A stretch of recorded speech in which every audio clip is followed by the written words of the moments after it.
Okay. All right. And we are back. Hello and welcome to another episode of 207 Aikido. It's been more than a month, I think, since I came back from Japan via Houston. But this is our first chance to record something. When I came back, everybody was eager to hear what I had learned in Japan. But of course, if you're away doing mostly Aikido for more than a month, it's not the easiest thing to summarize. But when I thought about it before one of my first classes back, I realized that there was a good link through a lot of the most interesting material, which probably has more to do with what I was ready to hear than necessarily what people were teaching. But I still think it's fascinating, and I want to give you a quick look. So this is something that we had discussed around the edges in class before, and we called it ghosting. And what I realized after coming back from Japan and thinking about these links is this is really the next level of taisabiki. And it's taisabiki once you've established connection. So Danny, if I can bring you on here. So the old boring taisabiki is like, if you're going to throw a punch at me or something, the first thing we learned is stepping out of the way. And I sort of put my hand up, I make a connection. But this new idea that we had called ghosting, and we've kept calling it ghosting, although I've thrown some squids and octopi in there as well, is the idea of rearranging yourself after connection has been made. So I'm just going to show a series of techniques that I learned from different people throughout the course of the trip, and I'll try to show that connection of ghosting. So the first one was actually one of the last techniques, and this is the kono sensei. This is the pushing one. So basically, well, it's not even pushing. You're coming in to grab, and what are you trying to do? So Danny's coming in to grab. I'm going to do this to you. Basically, your intention is here. It's to get sankyo. But this is going to be tenshinage. But we're just going to stop it right at the beginning. So Danny has grabbed me. Now, the way I previously understood a lot of Henry's techniques, I thought that I had to take this energy that Danny's giving me and bleed it out through a dip and through my feet, here. Which is to say, it all had to go through my feet. But at one point, Donna asked Henry, what can we do to speed things up to the speed that you do? And one of the things he said is, so you're going to enter straight in, you make that connection, and then you just take a little bit of a step to the side. And what I realized is this is taisabiki. You've already made connection, but then you're going to take a little bit of a step to the side. And actually, Chad, can you pan up to the yin and yang here? So we're becoming the edge of this. I don't know which one's yin and yang, but it doesn't matter. You're becoming this edge. You're just curling around the fat lip of the other one. So when Danny has me here, what my feet are going to do, I'm not taking a big step over here, and I have to make sure that these don't break. So the two wrong ways to do this would be to leave my arms behind and step to the side and Danny comes here. Or move like a robot and Danny just moves with me. What I want to do is be that little bit of a lip of yin or yang, and these stay where they are, but I just move over, and that causes a problem in Danny because these are connected. So step to the side. Now you can throw.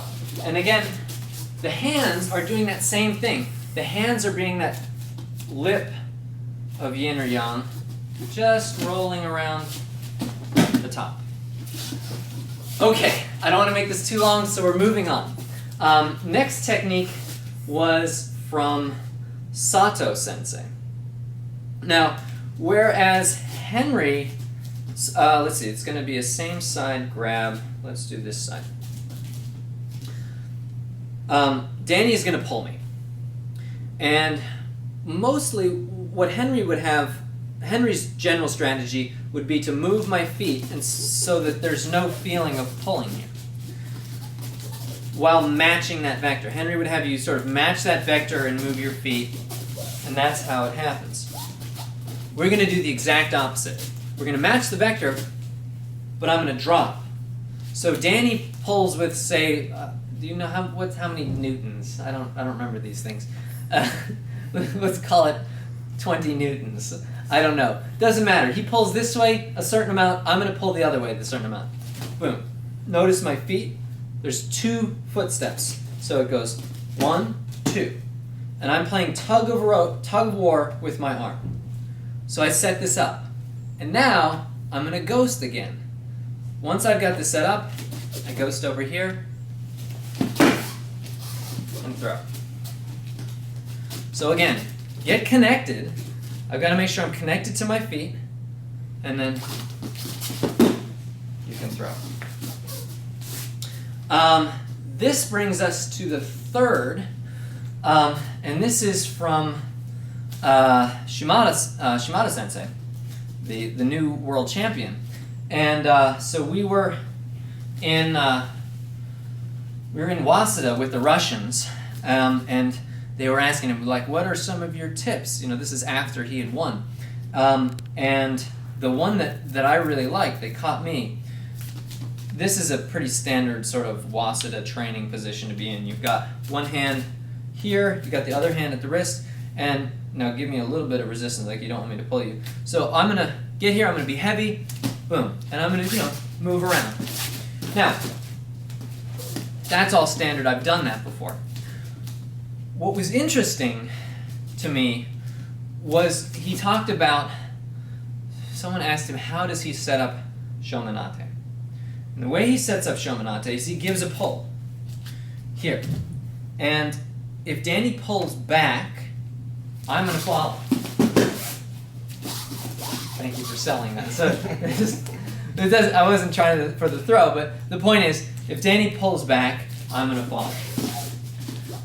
Now, if Danny instead comes with it, here, Danny comes with it, it's going to be a sumiotoshi.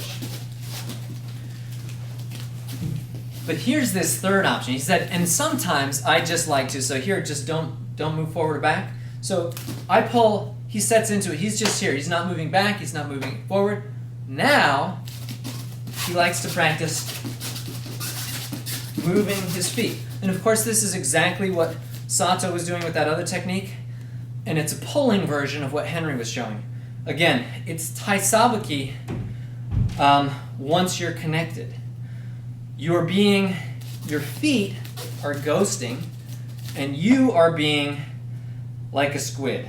The hand is connected. Danny shouldn't feel much of a difference, but in fact, by moving parts of me that are away from Danny, I'm rearranging him, because we're like that yin and yang, where if I rearrange myself, his structure may be a little bit broken, he doesn't know it yet. And then I can take advantage. So again, so you can make this a nice 3-part drill. And we haven't had enough practice to do this properly. But the three choices are, I grab here and pull. If he comes with me, and I don't normally do that sumiotoshi, so that's not a good example, but that's the idea. If he pulls away, shomen, and if he just sets into it, you can ghost your feet and then there. Let's do, we're going to do a couple bonus ones. Okay, so now Danny's got a knee brace on, but this is all right. Okay. So I saw this first at the Aikikai Hombu and then with Henry.